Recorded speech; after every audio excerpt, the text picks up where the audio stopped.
Oh, finally we know what went wrong with The Last Jedi. Yes.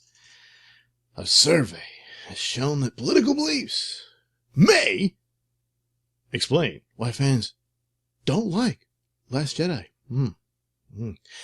I wonder what political beliefs it could be. Don't look now, Daisy. Guess who's there? Yeah. A survey on the Star Wars fandom as found political beliefs could be the reason why many fans dislike The Last Jedi.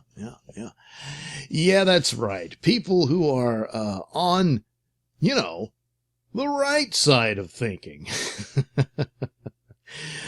People with anti-political correctness and sexist beliefs and conservatives. The very people who chased Kelly Marie Tran off of Instagram. That's right. They did. See, they even have a link to some Facebook page that claimed responsibility for it. And of course, we also have a link to Kelly Marie Tran's, we don't.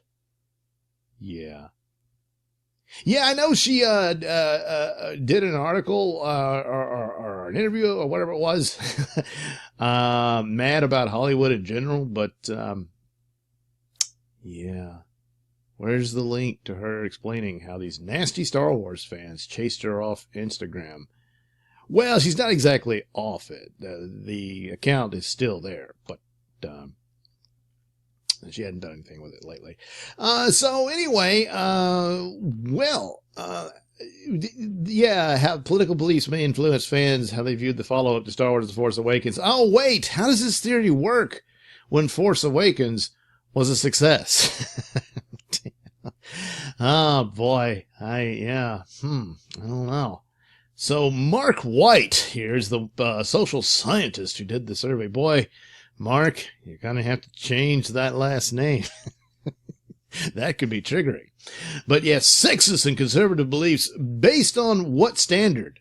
How does he reach this conclusion? I'm sure it's probably his own viewpoint.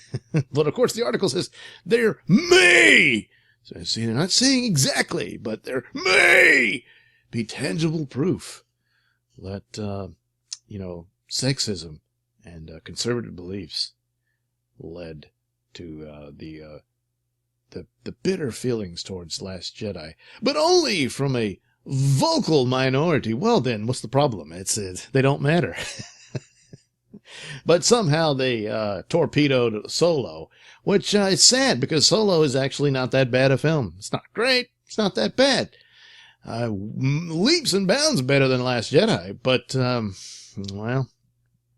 it paid the price for Last Jedi's mess. Yeah, it was left holding the bag there. Oh, boy. So, anyway, they go on, not everybody, but a significant number of this minority. How can it be significant if it's such a small, meaningless group?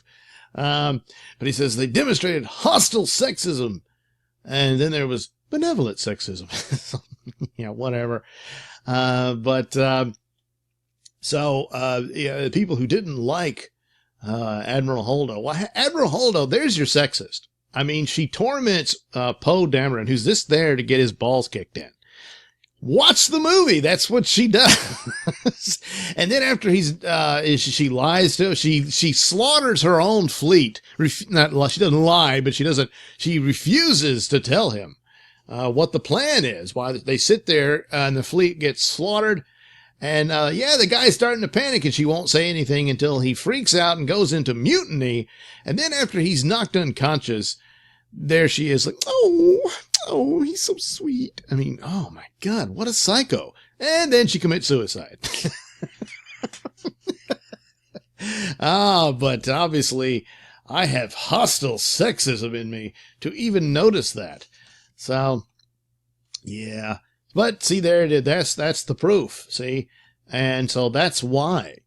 It is. You want to know what it is? You're using progressive ideals and thoughts and what have you to cover up the sloppy, shoddy work done for this film. Now, the real work was the special effects. Was pretty good. The music, of course, fantastic. The costuming and sets and everything looked great. The special, yes, like I said, special effects, everything. Oh man, that was awesome. The cinematography was really cool.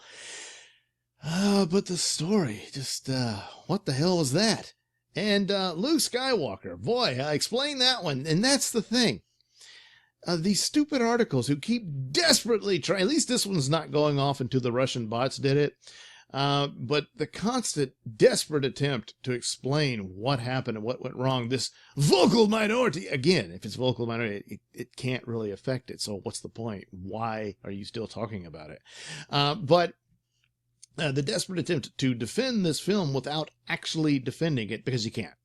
You cannot explain why Luke Skywalker did what he did and how he ends up where he is. You can't explain it. The only explanation the film gives is he had a bad vision, a bad feeling about Ben Solo, and immediately decides to murder him in his sleep. Did you see the original trilogy?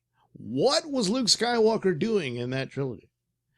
He risks everything to save a man who turns out to be his father, yes, but a man he did not know, a man who was a monster. And he risks everything to save him. And he succeeds. Years down the road, his sister gives birth to a boy who's apparently troubled. And she sends him over to Uncle Luke in the hopes that, yeah, Luke, help him out. And he has a bad vision that he's going to become an evil, well, some sort of dark lord. I guess they can't say him, he's a Sith. And, well, get the lightsaber out and chop his head off. This is a boy he's known since he was born. But for a man he didn't know, which pretty much destroyed his hero vision of his father when he finds out his father is actually the monstrous villain. And still, he believes he can save him. Despite all the odds and everything pointing to the opposite, he does it. But Ben Solo, well, yeah. That's it. Now explain that. Explain it. You can't. So that's why you got to go on about, oh, well, you're the ones noticing the skin and genitals of the characters. That's all you see. And it's that you use to shield this lazy piece of crap plot. And we see this again and again and again. Every time some sort of show or film, and all they do is hype, leftist thoughts or progressive leanings and what have you, or whether it's feminism or racism or whatever it could be, without ever really getting into what is the story, what is the plot, and all that, because it doesn't have one. And no difference here with Star Wars. No one ever defends this film. This doesn't defend the film. It just calls a bunch of detractors of, racists and what have you, or sexist in this case. And that's it. That's all they do. That doesn't defend the film. And you can't. That's why. That's why you have to go off into fantasies like this. Why did Luke do what he did? Rian Johnson doesn't even know. Just thought it would be cool. Oh, that's right. The defense was subvert your expectations, because Luke was a legendary hero, but in this film, he wasn't. Yeah, saying it subverted your expectations is not a defense. That's pretty much akin to saying it had lightsabers in it. Yeah, it did. And yes, it did subvert my expectations. I thought it would be a good film. It wasn't. So there you go. Does that really defend the film? No. No, it doesn't. It's just a bunch of people repeat that because they think it's some sort of intellectual phrase that makes them sound more intelligent than they are, so they can pose as said intellectual. That's about it. So, yeah. So attack, but never actually defend the film. Because I understand you can't. You can't defend The Last Jedi. Yeah. It's all sad, isn't it? Anyway, thank you for watching and listening. Say, while you're here, why not like and subscribe? And check out that link description below. That'll take you to my podcast on RadioMysteries.com and the links to my many stores that have plenty of goodies. For you. Yes, that's right. You.